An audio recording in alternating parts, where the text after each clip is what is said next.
Hey, everybody. Welcome to Thursday Night Book Club. My name is Leah Pearson, and I'm excited to talk to you guys tonight about chapters 11 and 12 of Atomic Habits. And I've loved this book. My husband actually loves this book too. He came in to take the book from me actually before book club. He's like, I want to read that. It's like I'm leading. I kind of need this book, but I feel like it's super, super applicable. And I've gotten a lot of, just applicable things for my business for sure. So let's start with chapter 11. He opened up talking about the photography class, which I found super interesting. And basically, the photography class got broken into two different groups, and one was going to be graded by the quantity of pictures that they were taking, and the other by the quality of pictures that they were taking. And I don't know why, I guess it really surprised me, the outcome of this, that those who were graded on the quantity, so taking a certain number of photos, actually produced a better quality of picture at the end. So those who knew that they were going to be graded on the quality spent a lot of their time actually speculating, overanalyzing, and stressing out about making it perfect. And that made me think of our business with, over analyzing verbiage, like for a message, or stewing on exactly what kind of system to use, or posting the perfect content, or whatever it is, just over speculating. And he said on page 142 that the best is actually the enemy of good, and continued on by saying that being in motion and taking action are really different things. And at the end of the semester, the students that took tons of photos, they actually improved their skills, while those who were just theorizing about the perfect picture did not. So one group engaged in active practice and the other in passive learning. The active practice was out actually doing the things, taking the picture. The passive learning was thinking about what the ideal picture might actually be. So just thinking about it. And this made me think of someone too, like maybe if you're just watching training videos all the time, that's a great example of passive learning. Input is really good. Training videos are really good. Podcasts are good. I'm always sending podcasts to my people. I'm always listening to podcasts. But the very best thing to do is to get out there and actually do the thing, like to do the work. And even with this book club, like as much as we all are saying we love this book, even if you're reading it, if you're not actually implementing any of the strategies, it's not really going to do anything for you personally or for your business. It's just passive learning. So you don't need perfect verbiage. You don't need to know exactly how to handle every single objection that comes up or every single situation, exactly what to say. Honestly, just your excitement is going to be way more attractive to people than actually crafting that perfect message. You cannot say the wrong thing to the right person. So actively engage in conversation with people. That is the best way to learn in this business. And he went on to talk about how motion makes you feel like you're actually getting things done, but really you're just preparing to get things done. Maybe preparation can actually become like a form of procrastination. And I know this has come up in a lot of my conversations recently. You cannot just be planning, but you actually need to be practicing too. And I actually thought that this went really well with our IPA challenge that we're doing currently. I think everybody who's here is in that IPA challenge. And that actually came from Brooke Hemingway. I did not write all that, but she was talking about what is actually productive IPA. So I wanted to go through that list that she put in there because I thought that that was really, really good. Productive IPA is building relationships with people, messaging people about Plexus, following up, friending new people, doing events or sip and sees, going to lunch and talking to people about the business, talking to people in person, enrolling new people, helping your people enroll people, posting intentionally. Those are all things that are actually moving the needle forward on your business. IPA, what is not IPA, but it's actually just like the motion, like what he was talking about, scrolling. I know we talk about that a lot. Even if it's like you're just looking for a good post while you're scrolling, like that's still not really great use of your time. Working on the perfect post for hours or over speculating your post, organizing your office, rearranging lists, managing your team page, reading and watching videos, team message threads, listening to podcasts. A lot of those things are good and they're going to help you grow in your business. But I think it's really important to make sure that you're not crossing over into like your actual IPA time when doing those things. Like I definitely think that it was very high yield work for me when I was just talking to Jamie about how I updated my list into an Excel spreadsheet. That was definitely high yield and that created less friction, which we're going to talk about next. But I didn't do it during my IPA time. So I'd love to hear your guys' thoughts as well on just all of chapter 11, I guess.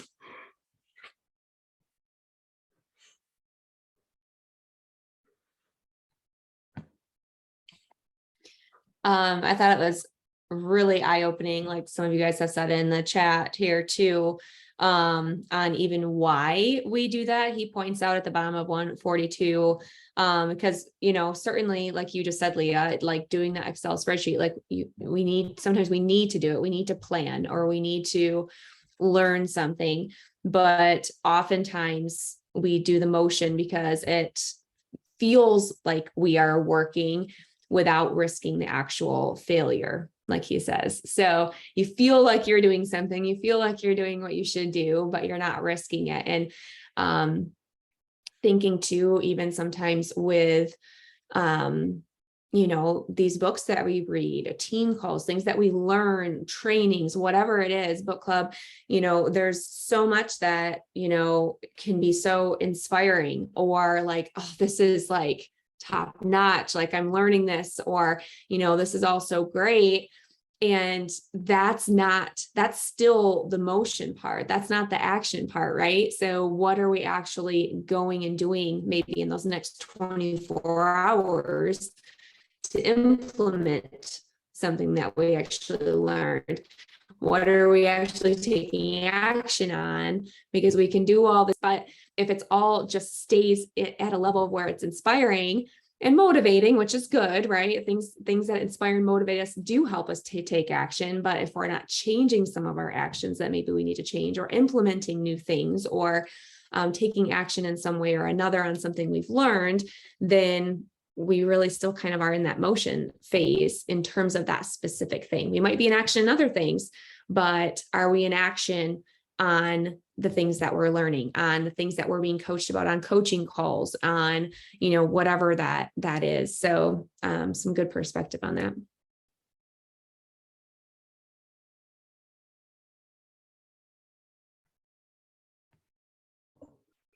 I have something. In combination of reading this, the devotional that I was gifted from a very sweet friend of mine, has in there like habits. Like you start with habits, you continue with habits, and they begin to be a regular thing. In this devotional, there was one thing that come out to me was, my performance depends on me, my security depends on me, my success depends on me. And all this in what we're reading now, it's on what you choose to make important to you and what you do every day. If you choose to just scroll and not get what you need to get done, it's not going to progress your business. So if you focus on what's going to progress, move your business forward, you're going to see the success. It may not be as quick as you wanted to sometimes, but it's going to be there because people are watching you.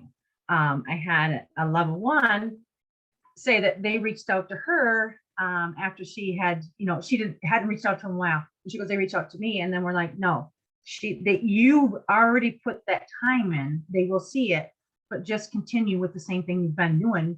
That's what's going to make the difference. So that's was something that really stuck out on me from reading that, and then today reading that too. So I thought it was very interesting. That's good. Ownership. Anybody else?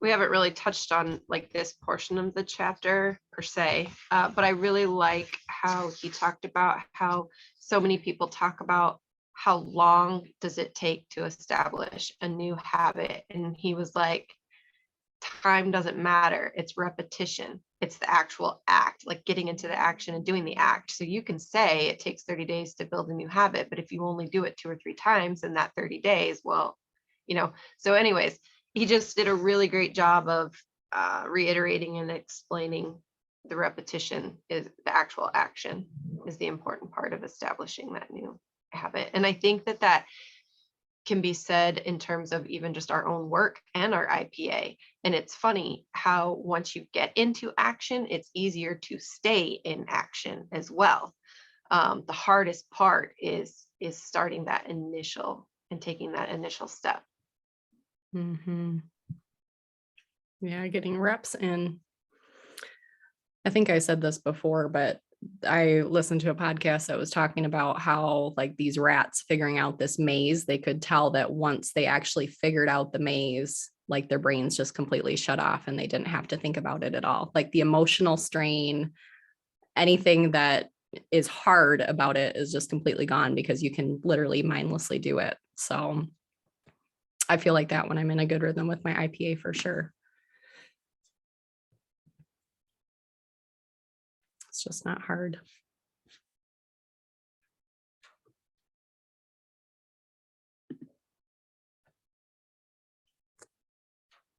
I think that Jamie, you pointed out the bottom of 142 and that whole page, just like focusing all the time on like, there must be a better system. There must be a better way. There must be some like something that just makes it feel easier. But so oftentimes it's just like, just do it. Like, don't reinvent everything, just do it.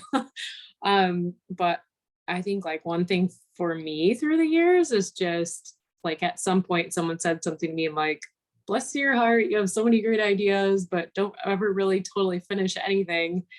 And I think that like has been a major like mindset, and even like seeing this on paper of like it doesn't feel good to fail. It's like comfortable, like me right now. Okay, I'm senior gold, but like if I can just be there, then I'm technically, like I've achieved that and just live in that instead of like having my mind on that next goal of Ruby and feeling like I'm failing at that. It's more comfortable to just be like, well, I'm senior gold and like stay there. So there's not that risk of failure of like, oh, month after month, I'm like trying to work for that. So, yeah, it's definitely like a little eye-opening seeing it on paper. And just I think it's in the next chapter where he talks about how we're naturally bent to be lazy. I do a lot of times question that, like, is it just me wanting to be lazy, or is it me being like us like afraid of failing at something, like something I really put my mind to and want to accomplish? But I think so oftentimes we just overthink everything and overcomplicate everything. So this is a good reminder to just like, even if it's simple, just do the things, like don't overcomplicate it or reinvent everything. This is a really good chapter. Mm-hmm. I think it was previously he talked about how like you need to be rewarding yourself for what you're doing and like what you're becoming and not the like end result, right? So that kind of goes with what you're saying, like as long as you're doing the things, even if the end result isn't Ruby yet or ranking up yet, like you can still have confidence in what you're doing in the day-to-day. Mm-hmm.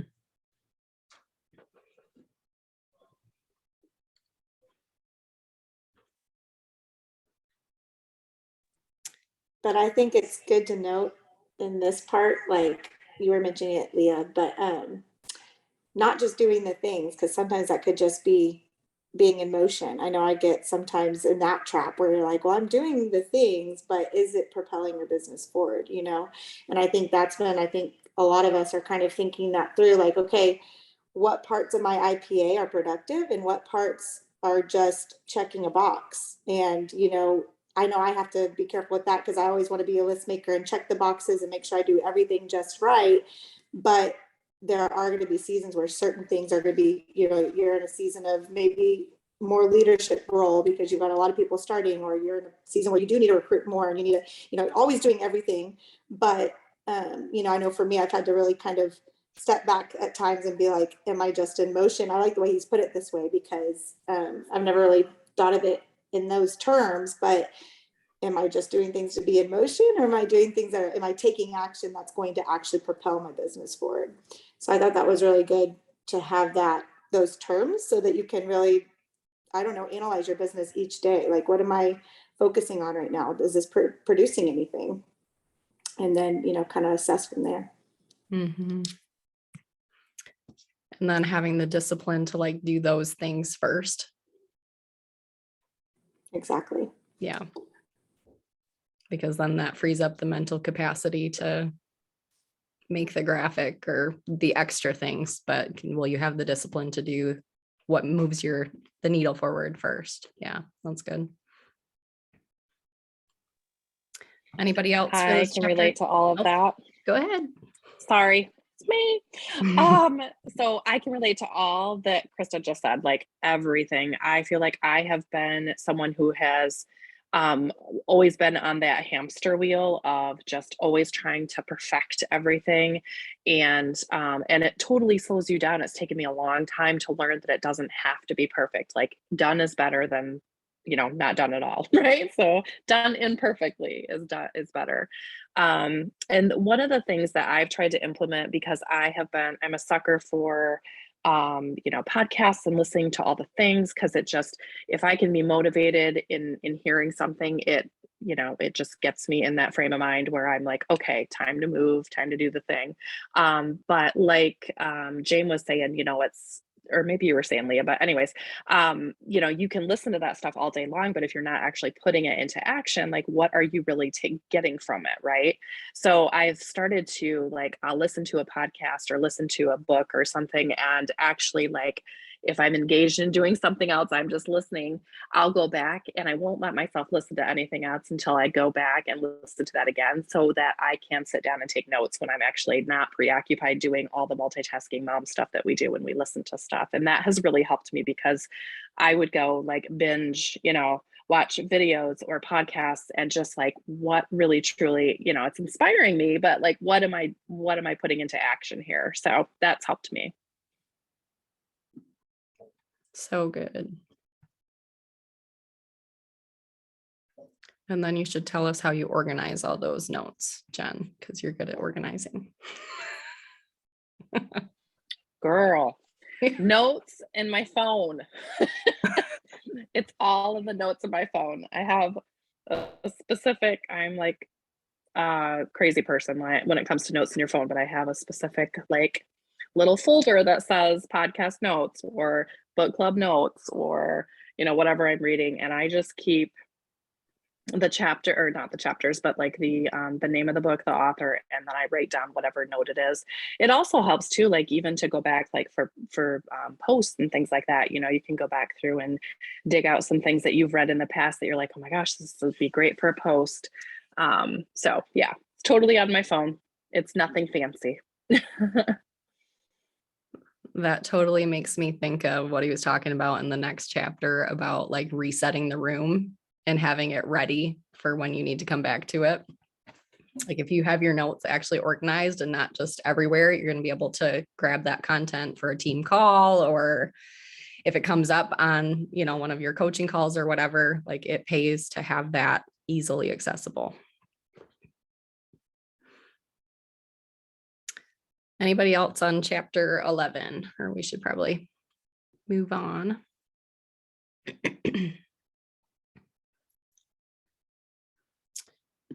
Okay. Chapter 12, the law of least effort. I really like this one too. So I think so often we think if you really wanted to do something that you would actually do it, but the real inclination, what he's talking about, is that you're going to be lazy and do what's convenient. And I actually thought that was kind of freeing to hear that it's the natural inclination of your brain to desire to conserve energy, and that it's normal to gravitate towards that, because I feel like that kind of takes the shame off. If you're not feeling the motivation to want to start something, because I think that shame can freeze you, where you're like, oh, well, I'm not feeling motivated. So then you're not, moving forward. So really, he talks about you just need to be smart and set yourselves up for success by removing friction and barriers in your business and making good habits just more convenient with less friction. And that's going to increase your success rate. So the idea is just to make things easy, not that you're doing just easy things every day, just things that come easy to you, but setting yourself up and making the things that matter easier. So it's not being lazy. It's just being smart. So in our businesses, I kind of was thinking about what would it take to make the right environment to make our work as easy as possible to execute. And I made a list of a couple things, and I'd love to hear that have helped me. And then I'd love to hear what has helped you guys. So being proactive with my work is really helpful for me in eliminating friction. So setting up my IPA ahead of time, knowing who I'm going to reach out to ahead of time. That's why it was helpful for me to update my lists. having posts planned ahead of time, having time blocks of when I'm going to actually work, and then knowing what I'm going to do in those time blocks so I don't get sidetracked and start making graphics or reels or whatever. So I'm doing what matters. Just basically eliminating any guesswork that is reducing friction. If you know who you're going to reach out to and exactly what you need to do when you sit down, I really think that's the difference between 30 minutes of IPA versus like 3 hours of IPA. If you just eliminate that friction.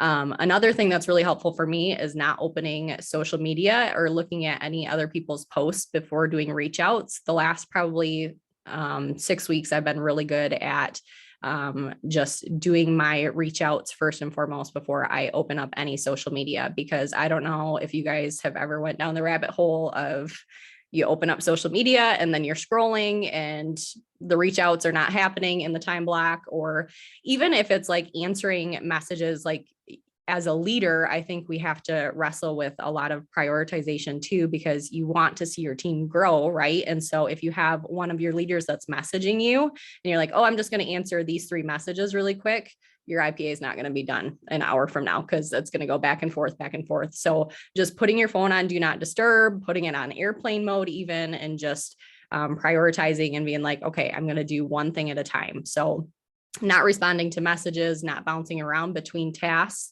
I'm going to do my reach outs. After I finish my reach outs, then I'll go to my follow-ups. I feel like that has reduced a ton of friction in my business. As a mom, a lot of times people ask me, just because my kids are home with me all the time because I homeschool, like, how in the world do you work your business with your kids always there? And I think one thing that's really helpful for me is to just not, I don't always do it, but to not answer messages around my kids during random times, because your kids can be friction in your business. They're just, you're distracted. You're not wholeheartedly, completely focused in one place. And I think that setting aside time, like what I said before, in your designated workspace, I think you talked about that in chapter 6, that's huge. And I've trained my kids to just, they're not allowed to interrupt. It's just not an option. I started my business when they were 6, 5, and 2, I think. And I remember distinctly, I was on like a 20-minute sign up one time and my 2-year-old was sitting next to me quietly because she knew that she could not talk until I addressed her. And it doesn't always go like that, but it's definitely something that as you practice it, you can definitely implement that. So, also, like for your kids, I don't know, like I talk to my team about this a lot. So like if you do allow screen time for your kids, their screen time should be your work time. It shouldn't be your time to just do things. Like you can do dishes and stuff when your kids are on your leg, like, but your business, you can focus in better if they're doing screen time. I know I mentioned like rearranging lists and organizing desks, and a lot of that Brooke Hemingway said that's not like actively growing your business, but I do think that doing those things can reduce friction in your business. And I don't think that you should be doing those things during work time necessarily. So taking it outside of your IPA time, do it on the weekends, something like that. But I definitely think that that is helpful in reducing friction. So I'd love to hear what you have done to reduce friction in your business. Or also, I was thinking about what are some ways that you've reduced friction with onboarding your customers or customer care, or even starting new business builders? How have you reduced friction so that it's an easier, smooth sailing process?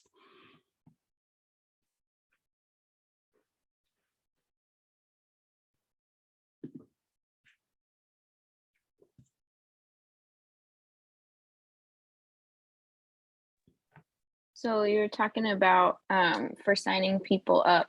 I put like Jennifer was saying, I put everything in my phone. Everything's in my notes in my phone. And so what I did is I have a note that says sign up list. And then it has every box that I need to fill in when I sign somebody up. So immediately I'll like, especially if it's in Messenger and we're talking back and forth, I'll go in a message to them, I need these things from you. And these are the flavor options and things like that. So then it's quick and easy. And that way I'm able to talk to them about the other stuff. And then I have my little piece of what I call my spiel that I say about like your water intake and your perk points and all that different stuff, so that it's right there and I'm not having to look for it and be like, okay, hold on a minute. And it just makes the process so much smoother because, you know, you want it to be an easy process to sign them up so it's not taking forever and they're like, oh, why did I do this? So just making it an easier process for them and for me. Yeah, that's good.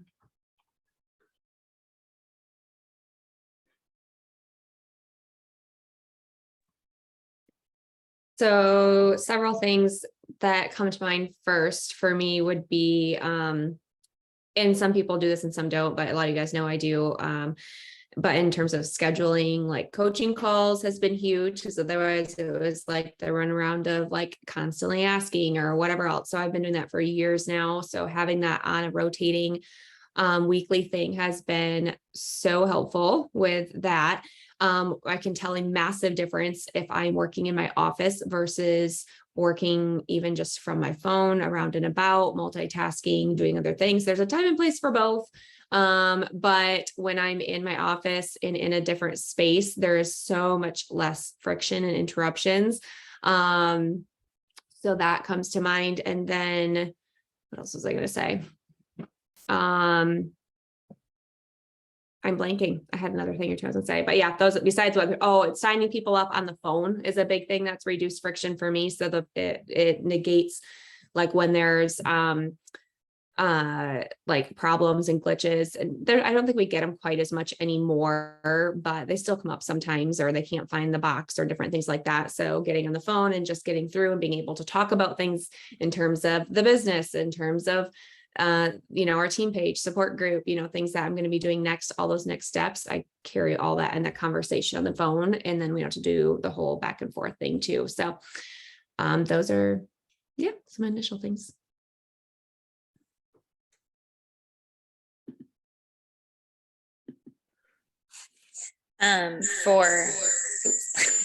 Sorry, we got two of us in the same room, so it's getting feedback.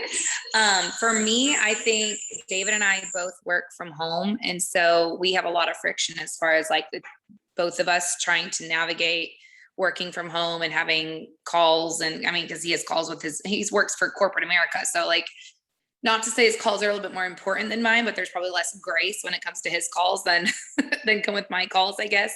And so, trying to navigate his calls and my calls and our work time. And I mean, as of this week, we started actually officing in the same room, because I was officed upstairs. And I found that in itself was a friction in itself, because I was never wanting to go. I think I was talking to Jamie about it earlier today. I never wanted to go up to my office, because it's like, I need to be somewhere close by my kids. So I can, if someone falls and screams while David's on a corporate call, I need to be able to scoop them up real quick or what, it's hard with both of us working from home. And so we actually started officing together, and we've started going through at the beginning of every week and like going through what our call schedule looks like. And like, that way he knows, Monday, I was going to say the same thing as Jamie, like scheduling coaching calls has been a huge way to eliminate friction, because I've got scheduled calls with all my leaders every single week. And so it's not the run around and chasing them and trying to find a time that works. Because to be very honest, like if I'm trying to find a time that works, like if you're trying to get me anytime after 3:00, it's kind of hard.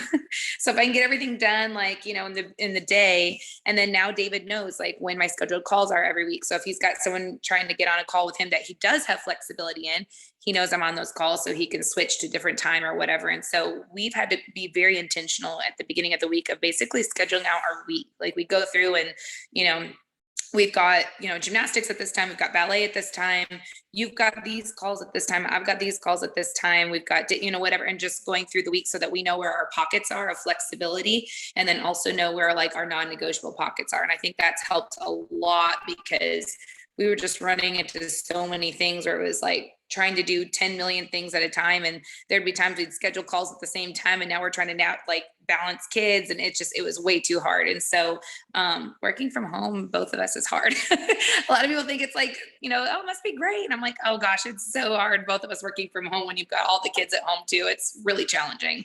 But those have been like probably my main ones, is being able to schedule out my week. Proactive. That's good.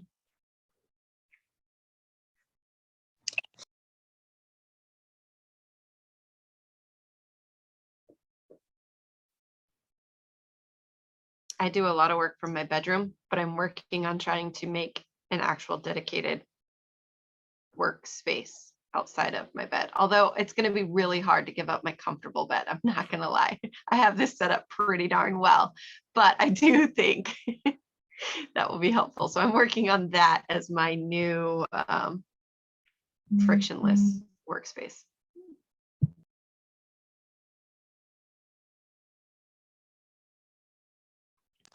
Moving from your bed will help you to be able to turn off work too. It's really easy to like stay in work mode and not be able to shut it off if you're trying to go to bed at night and that's where you do the bulk of your work. Saying that from experience. It's timely. That's good.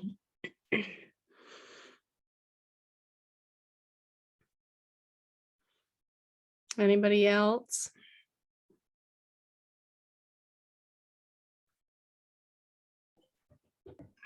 I've been very intentional on scheduling and where I need to go. And if my phone dingles, the other day I had grandkids over, but it wasn't my time to work. They're like, your phone's going off, Nana. I'm like, I know, but it's not my work time. I will get to it when I get done. So me being able to do that has been huge because I used to be on my phone all the time. So now just making sure I stick to what I have. That way I'm not overdoing myself and I know when I'm working and not, just constantly going in and out of my phone. So that's been a huge thing for me is intentionally sticking to my schedules. Mhm. But if you're in momentum, ride it. Answer your phone. And it'll get better.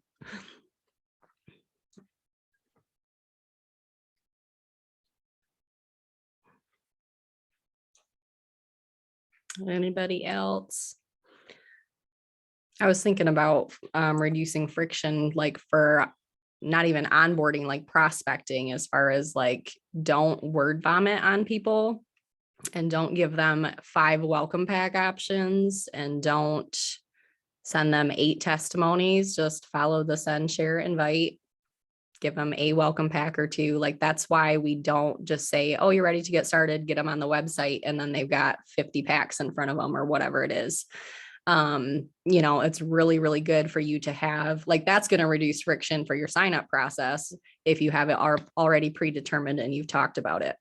So not overwhelming them with information, making sure their questions are answered, but keeping it simple. And I think the same for if you have like a new business builder, don't like fire hose them necessarily, just step them along one thing at a time, like watch this 5 steps to silver video series and, take them along, but don't like, here's everything, and overwhelm them because that'll reduce friction. Yeah, with that, like third party, I mean, it's basically what you're saying, third party tools are huge. So reducing friction instead of like feeling like you have to explain yourself over and over or like redo that. Like that was huge when we got more. I mean, we didn't use third party tools quite as much when I started. So it was a lot of just like re-explaining the same stuff over and over. And so it's obviously so much more helpful for bringing in new business builders to be like, oh yeah, I can do that. I can send a video, not like, oh yeah, I got to know all this stuff to be able to communicate. Right. So that's a big one. And also for anyone, if you've been around the block, you've probably already done this, but anyone who has not yet, you have permission to turn your notifications off of Messenger. So it's not dinging nonstop, because that's important too. That can usually be a source of friction, even in personal life then, right? When you do need to have a peaceful dinner or, do something else. So certainly turn those notifications off and then be intentional when you're going in there, of course.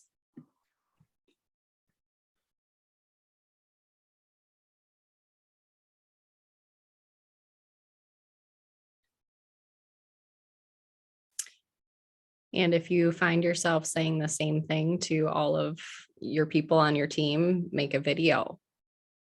As much as I'm not a huge fan of making videos, I have found that that's reduced friction because I don't have to say the same thing multiple times. Like put it in the team page.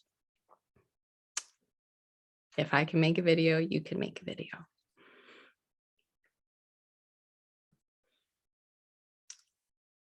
We're just about 10 after. Anybody else?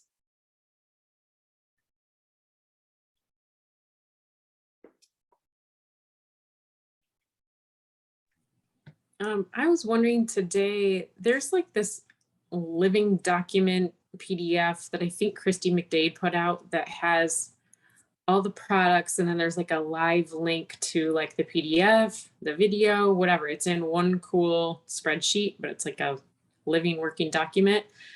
It's super cool because I can have it, like I saved the link to that document right to my home screen so I can get to stuff very easily. But I was wondering if there's anything out there like that for new sharers, because oftentimes I feel like everything we start throwing at them and tagging them in and guides and website and help center and all that like feels a little bit of overwhelm. Like, what are the super essential things to know in the first couple weeks of sharing, and have them all like in one place where we're not tagging them in multiple things or sending multiple documents where they're like, is there anything out there like that outside of, I mean, the guides are super helpful, but even just in a more condensed, like, these are the things you really have to know right now. Cause I feel like all of a sudden people are like deer in the headlights, like, don't send me all this stuff.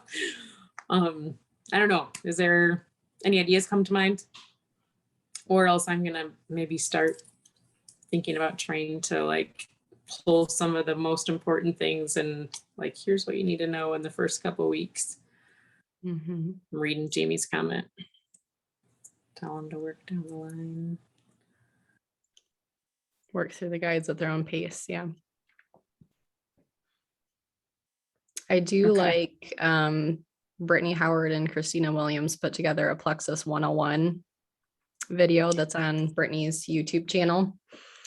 And I find that it's like an hour long, so it is a commitment for them to watch, but I do feel like that puts people into action pretty quickly and saves your breath as far as posting and like, how do I do this? How do I do that? It covers a lot of things. So I think the big thing that I do, and anybody else speak up to, is it's good to just feed that stuff into their message. So it's right there, watch this, and then I'll give you the next thing, rather than tagging them in all of the pages. I feel like that's helped.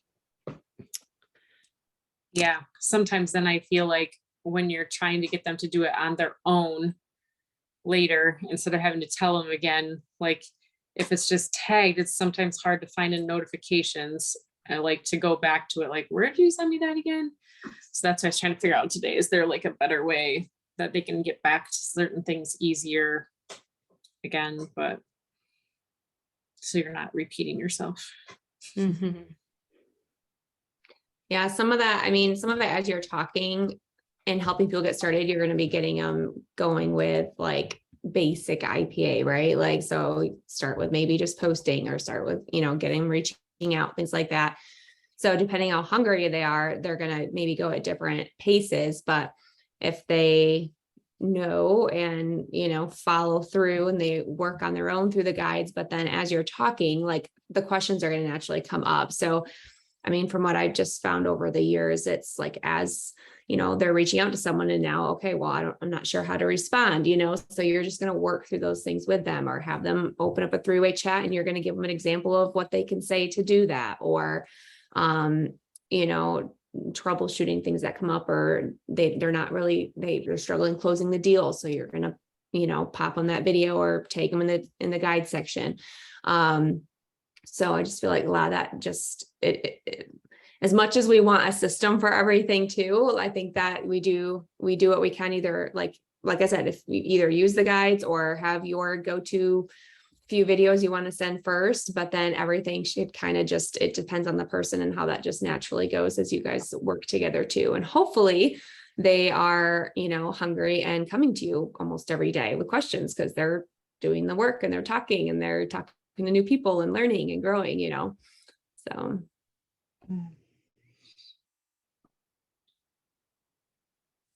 I think it's back to like the reps, like what he was talking about in chapter 11. Like if they're actually going out and doing the things, they're going to gain the mastery and they're going to be working the business and moving forward. The difference between someone going fast start senior silver and taking several months is probably a lot of it is the reps of what they're doing and how much work they're willing to do, you know, how much action they're taking.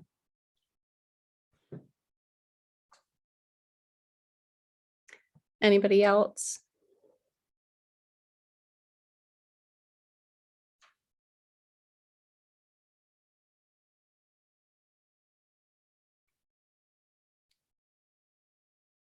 Okay.